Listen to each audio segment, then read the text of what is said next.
guys. So today, as you can see, I have changed my artifact again, and I think that this is what you're going to be like after this budgeting principle that I'm going to tell you about and how to budget your money. Now, before we get into the whole budgeting principle that I've come up with, or that I've read about at least, I would really appreciate if you did subscribe to the video, like the video, and click on that notification button. Now, I have done a video on investing in your 20s where I think that whatever investment amount you do have, I've told you which areas I think you should invest in. So right after watching this video, if you would like to know that, you should totally go and watch that investing in your 20s video. Now, how much of your money do you invest, right? You get this salary every month, you have an annual salary. How much of this money are you investing? What are you doing with the rest of your money? Well, there's this very popular principle called the 50-30-20 principle. It is a budgeting principle where 50% of your money should go to your needs. What are needs? Needs are things like your rent, your EMI only for education loans and home loans if it's absolutely necessary and you're at that age, your clothes, your electricity bills, your internet bill, those type of things are your needs. 30% should go into your wants because we earn money to make us happy and fulfill our desires. So yeah, 30% should go into your wants. What are wants? A new phone, a new bike, a new car, whatever you fancy, right? And 20% of the money should go to investment. Now, this is a principle that many people follow with regards to budgeting. I believe that this principle is a fantastic principle, but only in the first year that you are earning your salary. So I'm going to take an example for you. And I'm going to say that, let's say you're super duper uber fresher, which none of you are going to be, and none of you are going to get this salary after qualifying for your ACCA. But let's say that you earn 20,000 a month and you earn 2.4 lakhs a year. I think for the first year, 50% should go into your needs, okay? 30% should go into your wants, and 20% should go in towards your investment. However, what happens in your 20s is that you are probably going to get an increment of your salary every year. Let's assume that this increment is 10%. That means in the next year, you are getting 2.64 lakhs. How much have you increased? 24,000.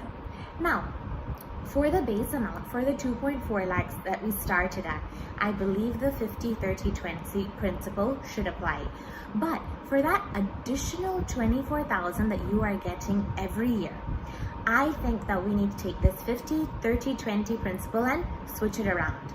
I think out of that 24,000, 50% needs to go towards investment. 30% should remain with your wants, and 20% should go to your needs. The reason that I feel this is that I feel like in your 20s, your needs are not going to change so much, right? You're not going to have huge responsibilities. You don't have to buy a house at this age.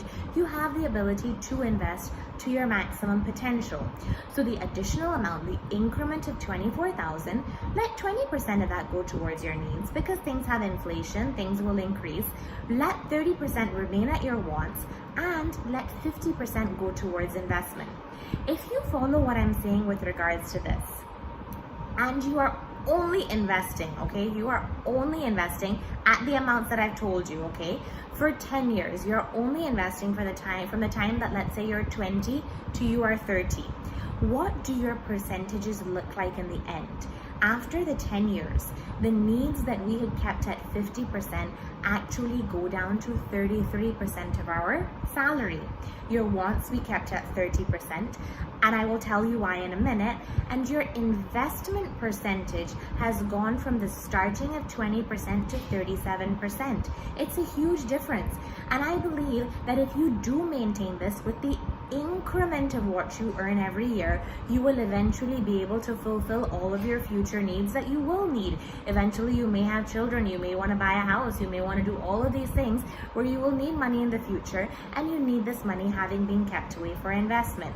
Now, if you want to talk about actual numbers, let's say at the salary that I've told you, 20,000 per month, you started when you're 20 years old, and you have diligently invested until you are 30 years old, taking that increment amount and switching the budgeting principle, 50 investment, 30 wants, and 20 needs with the increment amount. By the time you have reached 2030 in investment, you have 12 lakhs. By the time you've reached 2040, you have 18 lakhs. By the time you've reached 2050, you have 1.2 CR. And by the time you've reached 2060, you have about 3.5 CR. The reason for this is the magic of compounding. And you are going to be alive when you're 2060 because you're about 20 now and you're starting to do this now diligently every single month. I'm assuming these investments are at 10%. So how can you go wrong? In 2060, you're gonna look like this guy, just chilling and relaxing, right? Now, I do want to tell you why I have kept the wants at 30%.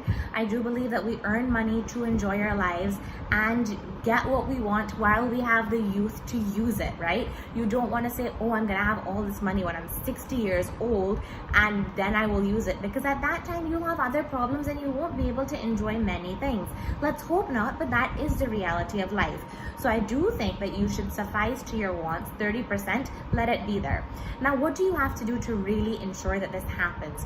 You have to make a list of your needs, a list of your wants, and you need to first of all take out the increment, keep the 50% of investment, and with regards to your needs and your wants, you keep it within whatever increment we do have applied to that. I think that this is a perfect principle. I wish that, not perfect, but definitely better than just constantly using an additional budgeting principle like 50, 30, 20, 50, 30, 20. Because if you only keep your investment percentage at 20%, by the time you do get old, you're not going to have enough that will suffice for your needs and your wants. I can attach an Excel sheet to how I've done this for myself with regards to how the investment increases and how the compounding increases.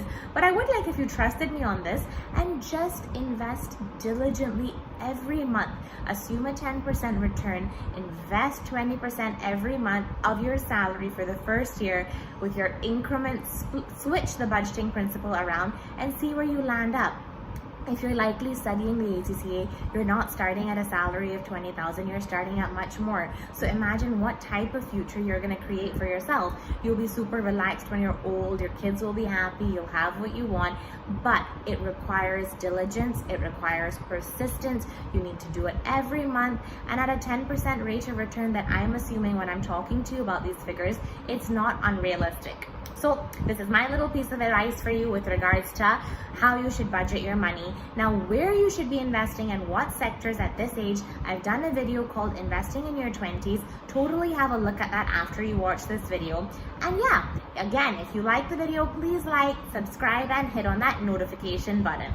And in 2060, you'll be chilling like this. Bye, guys.